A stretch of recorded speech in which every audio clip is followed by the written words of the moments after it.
Next speaker is Leor Roseman, who is now senior lecturer at Exeter University, who's probably at this point not so much known for his neuroscience work, but for his work studying group and relational processes in psychedelic contexts, most famously his work on bringing together Palestinians and Israelis in ayahuasca context. And today is going to take us very broad. The topic of psychedelic diffusion, probably inspired a little bit by Michael Pollan. And I'm very keen to hear what you're going to say, Leor. Thank you.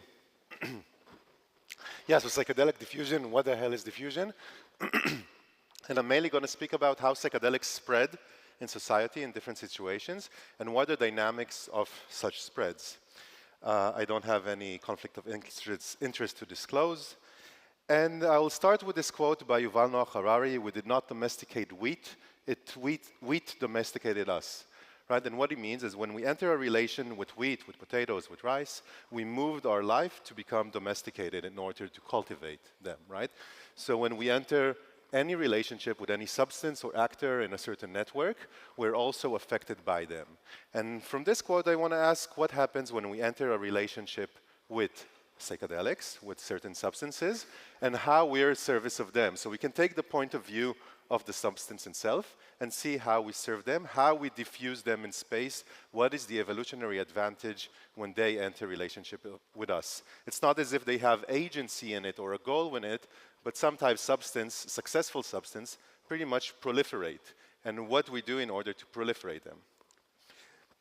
My main claims would be that revelatory moments, the moment of revelation, are revolutionary in potentia. There's revolutionary dynamics in play, that enthusiast subjects spread the substance in loyalty, in fidelity to the moment of their revelation.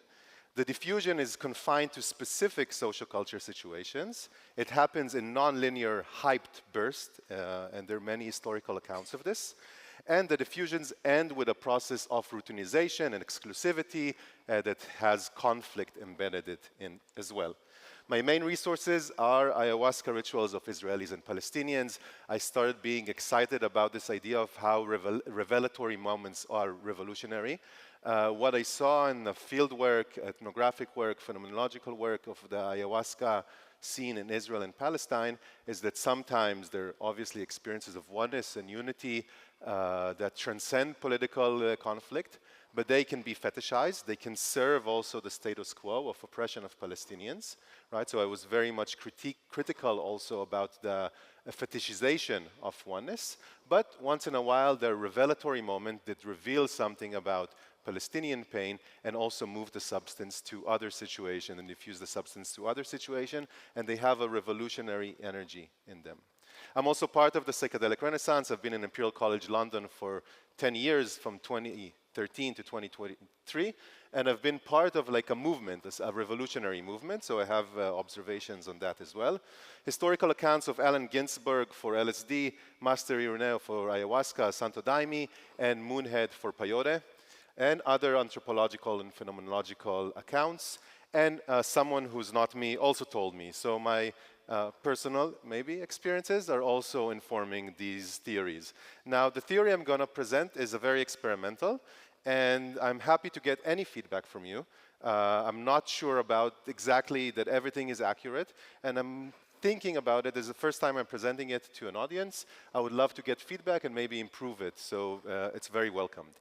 I'm influenced theoretically from Wallace revitalization movements, White House modes of religiosity, and Tave's revelatory events, Kuhn structures of scientific revolutions. So you see here also religious revolutions, but also scientific revolutions, and Badiou being in events, speaking in revolutions in science, in art, in politics, and I'm very much influenced by Badiou in what I'm going to present.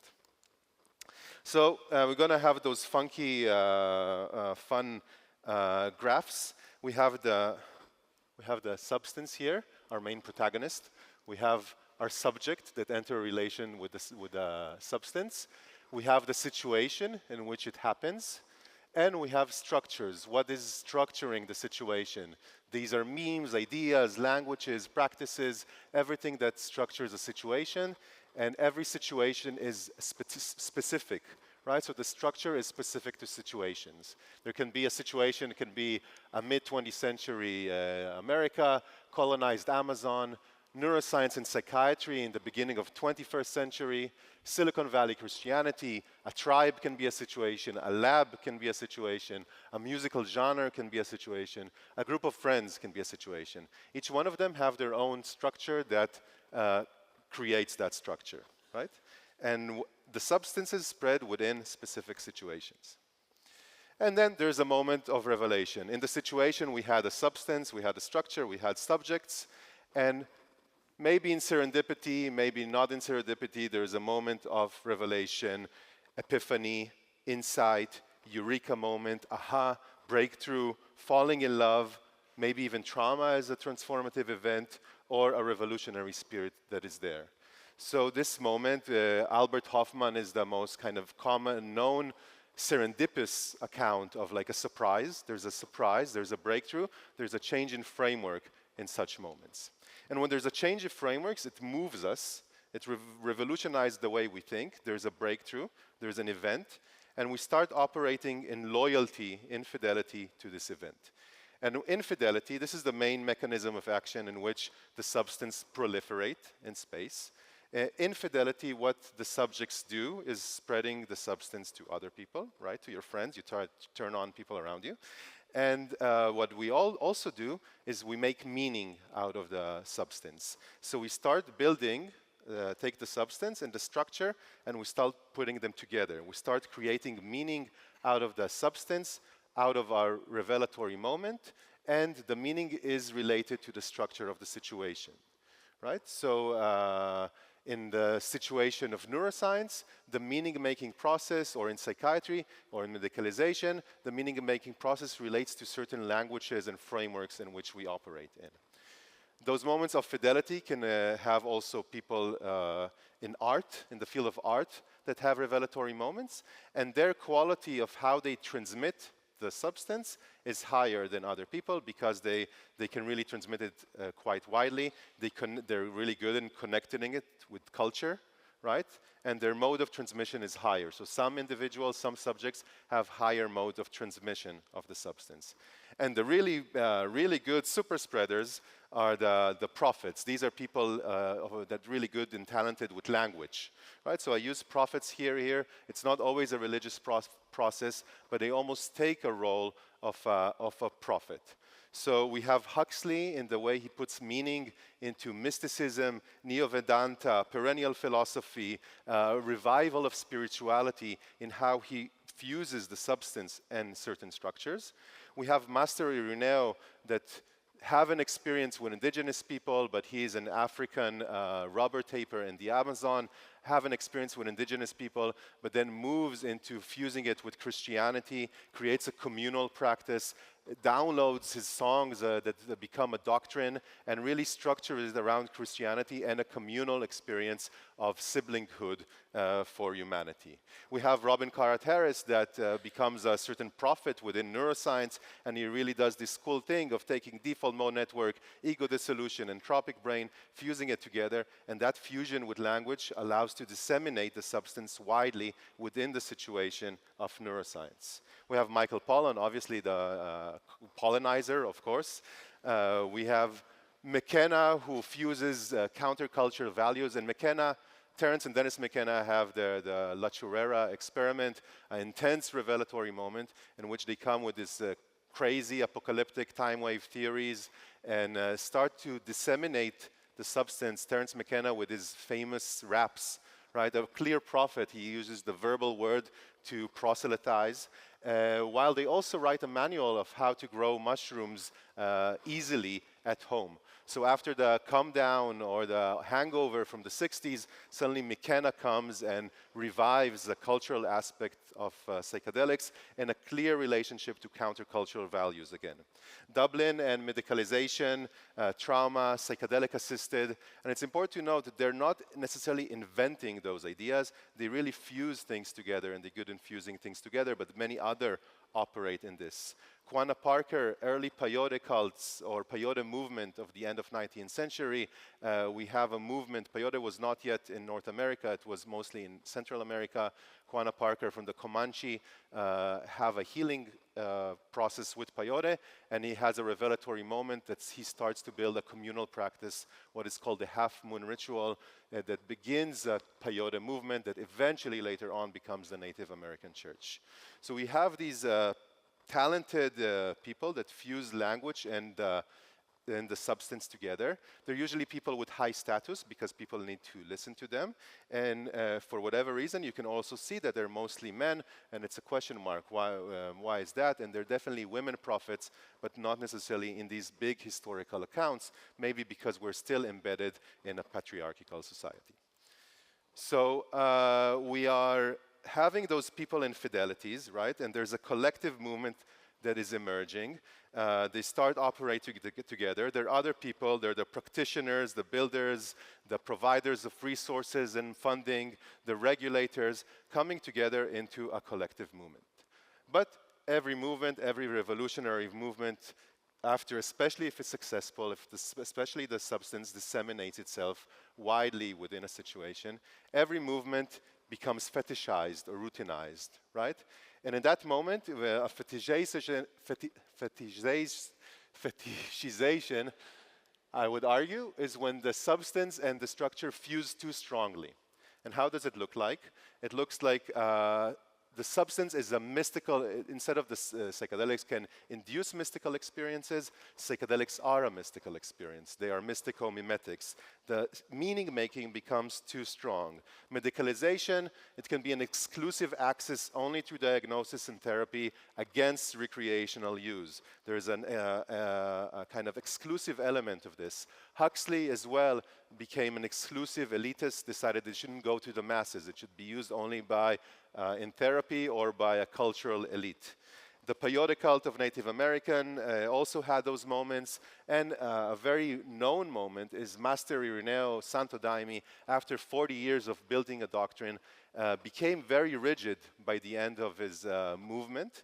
In the end, just before he died, he asked people not to change anything in the doctrine. The doctrine becomes quite rigid, and nobody can adapt it or change them, so it's kind of becomes lack of flexibility, and that's an invitation for conflict, right? Because it's the dynamics of the process that are exciting, and whenever it stagnates, whatever Master Ireneo late in his life, there was a lot of conflict in his community of the Santo Daime. So the charisma of the process, the attraction of the process, the reason why people are attracted to build something together, the charisma is reduced.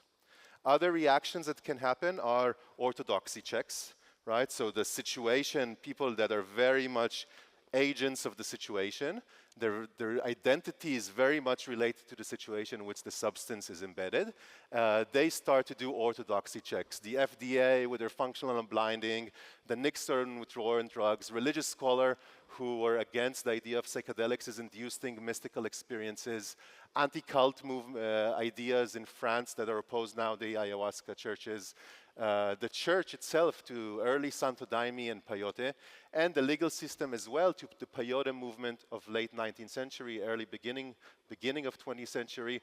The legal system had put a lot of strong opposition and tried to make peyote illegal, and it had to have a lot of political fights with the help of anthropologists and science that kind of together with indigenous people had legal fights with the legal system back then.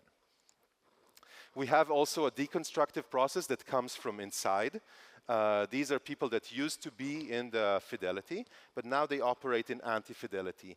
The feeling that their experience as a betrayal, I'll put betrayal here, because there's always a question, what do they betray? And if they betray the movement itself, or is it the movement itself that betrayed its original values and its original goals once it stagnated and routinized and fetishized itself? So if the revolutionary movement starts to stagnate and routinize, it betrays a certain revolutionary spirit, and that's an invitation of conflict. So in the beginning, those in anti-fidelity, they work with the same almost zeal and confidence as the ones who are in fidelity, right? They're a mirror image of that, but they can in self-fetishize themselves, and when that happens, they seek a certain annihilation of the process, right? So these are the dynamics that at play: fidelity, the excitement, the charisma, the fetishization or stagnation. You fall in love and then you get married, right? Everything is institutionalized in the end, but it also changes the dynamics, the revolutionary dynamics, and falling in love is a revolutionary moment. Deconstruction of the deconstructions that comes from inside and from outside. So this is a kind of many of the dynamics, but we have more situations. And I'm extremely, now this is a main point I want to take, is what happens when the substance moves to more situations. So we were embedded until now in one situation. These dynamics that happen in one situation. The ones who are deconstructing these ones, we can see here that they also belong to other situations. So they sometimes easily observe what is fetishized over here. But there are also people who are liminal. They belong to few situations. And like, let's say here we have a potential prophet that would move the substance that is right now very much here, connected to a certain structure, but the substance is not here yet, okay? And in times of political anxieties, when there's we listen to those prophets more, we seek solutions for our problems. In times of political anxieties, those liminal prophets can move the substance from one space to the other, from one situation to the other, and there's novelty again, and there is fidelity is back again. And we give the example of Allen Ginsberg. So Allen Ginsberg, at the time, Huxley was the main prophet.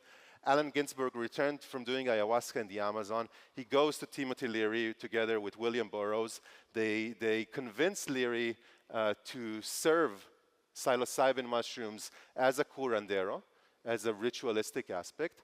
And Ginsberg has a rupture, a messianic rupture in that session with psilocybin mushrooms. It starts very intense, very challenging. There's Wagner speakers playing like really intense music, and he challenges his gay identity, his Jewishness. There's atomic threats happening in the world. And then Leary comes and relaxes him, and from there's a messianic frenzy. He's naked, he's running in the apartment. He wants to call all the world leaders and turn everybody on LSD. He wants to bring a revolution to the street, to turn mystical experiences bring them to the masses. He calls his friend Jacques Kerouac to invite the angels of consciousness to join him to this revolutionary movement. And then together with Leary, they create a pact of bringing it outside of the exclusiveness of their structure. So for Leary, this was a pivotal moment in which he broke from his exclusiveness of the time. Ken Kesey does something similar in West Coast. He's a subject in LSD studies. He liberates the LSD from research, and he starts spreading it together with the merry pranksters, with this kind of small group of people. So there's differences. Allen Ginsberg and Leary, they spread almost like an Huxleyan version, while Kesey spreads a more psychotomimetic, mad version of psychedelia. Master Ireneo, as I said, he liberated from indigenous to Santo Daime. After 40 years in which his doctrine became rigidified, comes Padrino Sebastião, a person of high status in the Daime, and with conflict with Ireneo, there is a schism, and he liberates Daime, and Daime becomes universalized. So now we have the Daime of the small community of Ireneo, and we have the universalized Daime that Padrino Sebastião create, like Huxley and Leary and Ginsberg that break from that. We have Moonhead, who was in the ghost dance movement in the time of the emergence of the Peyote movement. And in that time, there were political anxieties. Ghost dance movement was quite an active resistance movement against white colonization. It ended, the tragic end of the movement is in the Wounded Knee Massacre, probably the most famous massacre of indigenous people in the end of 19th century. And the emergence of Peyote movement starts there. And we have Moonhead, who learns from the Comanche and then changes the practice again and becomes another proselytizer of the practice. We have Ruqayya, a Palestinian woman who drinks with Israelis, And when she drinks with Israelis, it's confined to the Jewish-Israeli situation, but suddenly she has a revelatory moment in which she sees the pain of the land, she sees the cycles of war, she experiences the cycles of war, and she sings the prophetic songs to the rest of the group with a very political energy, seeking for change, and then operating in fidelity to her revelatory moment, afterwards spreading ayahuasca to more Palestinians. We have Amos, an Israeli man, who also, Israelis sometimes deny the pain of Palestinians, create frameworks that deny the pain of Palestinians, and that is suddenly revealed to him in a ceremony. That breakthrough moment, also he operates in fidelity. We have Hushahu from the Yawanawa tribe. Women were not allowed to drink, to serve ayahuasca until around 20 years ago, and Hushahu, in her revelatory moment, visits, get a visit from a female deity that tells her to bring the voice of the women to the tribe, to liberate the voice of women and create a sisterhood of women who now bring their voice into the Yawanawa tribe and for women in general. So we have these endless schisms all the time. There's an attempt to create orthodoxies, manuals, doctrines, right? But these are revelatory substances, and revelatory substances are hard to control. They would constantly break from certain situations to other situations. And what is left is a substance that is moved to one situation and still is in the previous situation. So we have a revolution, a moment of revolution of the practice that is syncretic. It brings the structure of one situation also to the other, right? It brings things together. And we have groups that stay nostalgic and quite rigid and maybe orthodox, but also it's a stronghold of the substance. Schisms might happen here in the future. It's a stronghold of the substance. It serves in a way a function as well. So whenever the substance limits itself in a certain situation, it will eventually break into another situation and move like this from one place to another. It can happen also in small scales. It doesn't have to happen to a bigger situation. They can be breaks to smaller practices, smaller situations with their own unique identities. So this happens to infinity. This is kind of an argument here. The order is flexible. There's a revelatory moment, a fidelity, a movement that follows. The substance moves in space. Then it is fetishized, stagnate, routinized, become stable in one space. There's energies that try to deconstruct that fetishization, that routinization, until a moment of liberation happens, and there's a revolutionary moment, and then nostalgia, and it happens endlessly. The revolution will always be revolutionized again. And constantly the substance like this spread itself in space. It's not always revolutionary. The substance is not always revolutionary. Sometimes it's confirmatory, especially at situations like this in which, I'll go back to this, especially in situations like this, sometimes the substance is confirmatory. The revelations are not new. They just confirm to certain structures. But then once in a while, it's revolutionary. And then, therefore, it spread itself in time and space. So you ask me, so what? Okay. Any technology, idea, religious sect, scientific innovation diffuses in such way. There are always moments of hype. It's something quite human. There are moments of hype in our life, of technologies, of ideas, of religious ideas, of scientific revolutions. There are moments of hypes. And I say exactly. And psychedelics constantly do that, repeatedly do that in history and nowadays. And so they tap into our revolutionary tendencies. And this is part of their mechanism of action.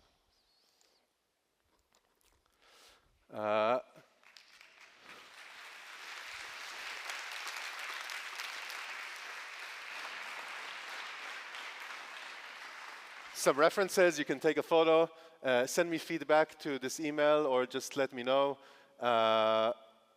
Revelations and Revolutions is a cool paper I wrote that kind of started this energy in me to explore that. And what else? Thanks to Nicholas Langlitz, Ido Hartogson, Mark Schunemann, and Christine Hauskeller for their feedback. Yeah, thank you.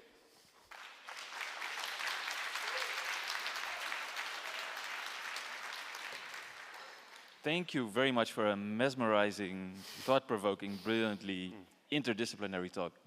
Excellent, excellent. Yeah, let's go to questions. I'm sure there will be many. Great. Well, thank you for this great talk. I had a question about the way that you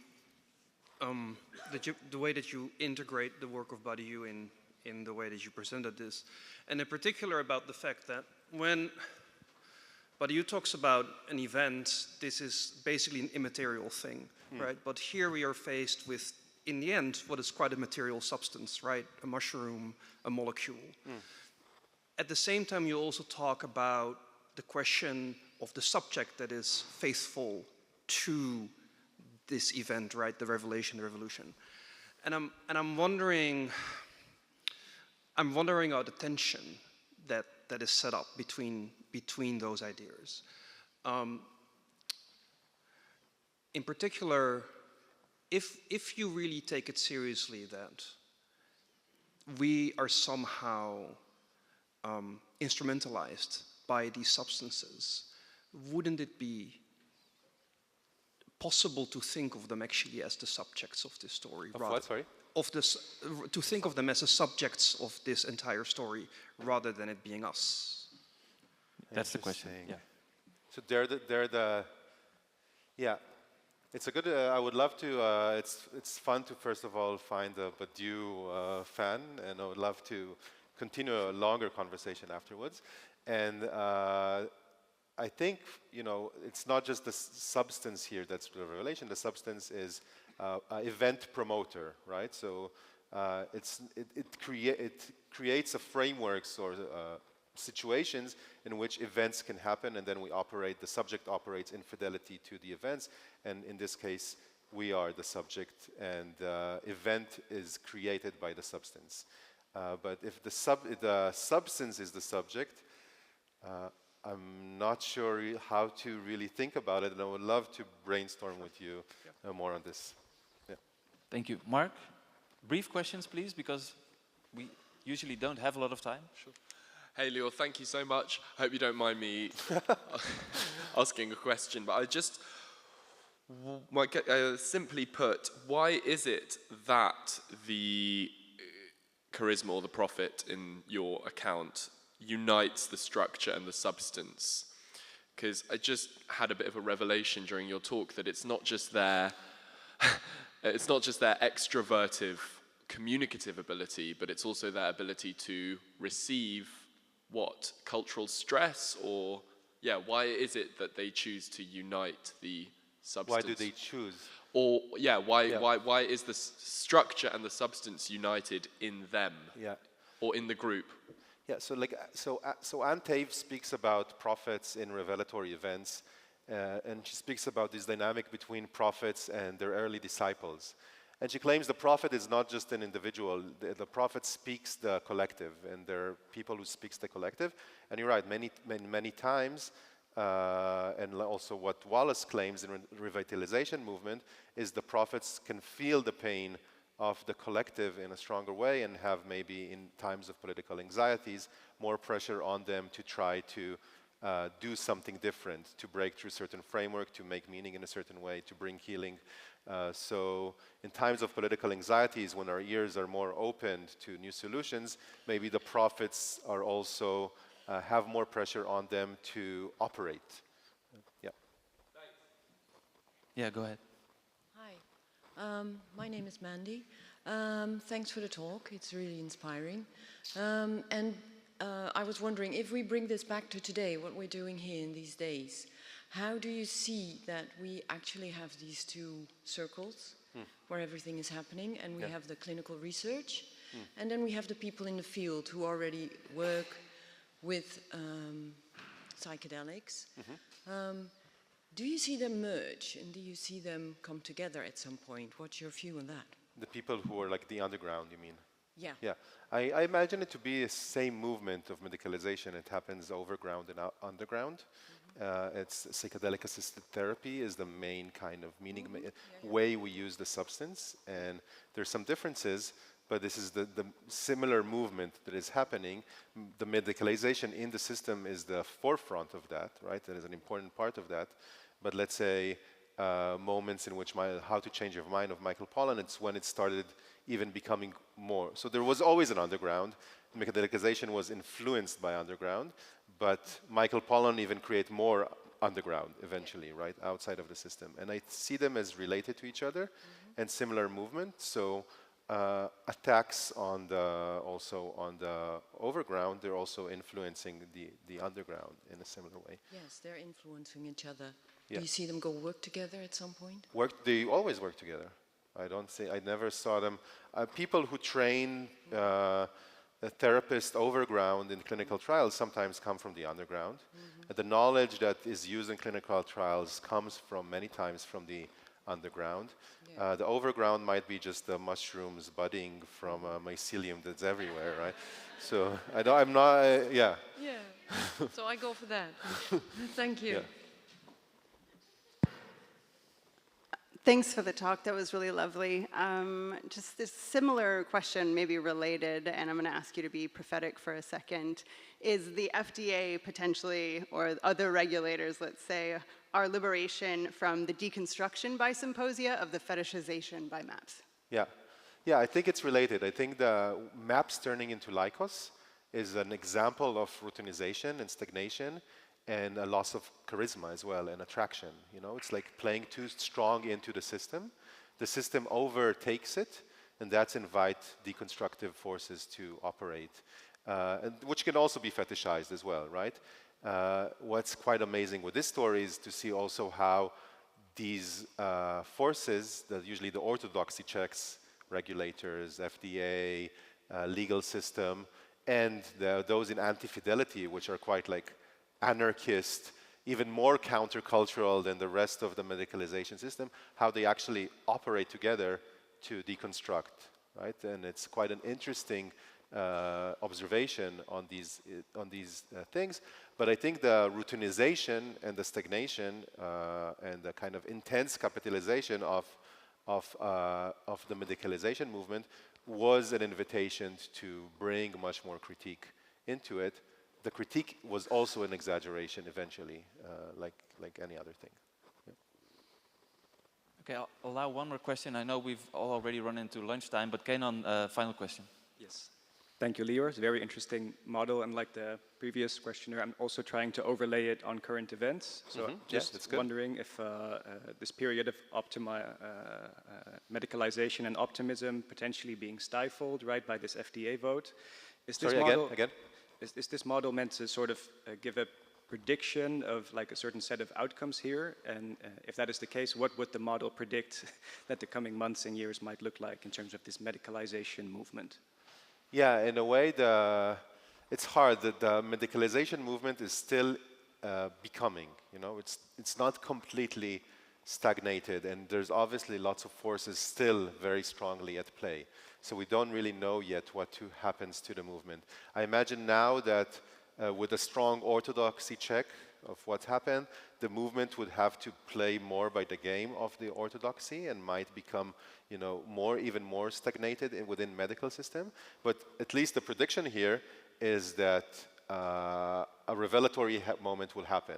And even when it's in the system, and even if it's lost some of its revolutionary power, a revelatory moment would happen and would move it to other spaces. And in a way, what's already happening, you can see that the revolution already succeeded, is that in any way happening outside of the system, you know?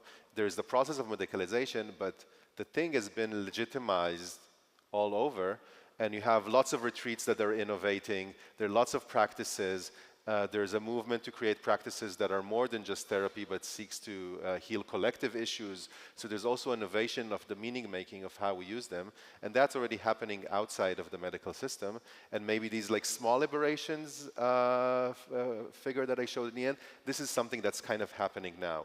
There's a movement outside of the regular like inner healing meaning-making process into like more innovative practices that seek also collective healing, ecological healing, and so on. So we see a lot of innovations happening in small scale.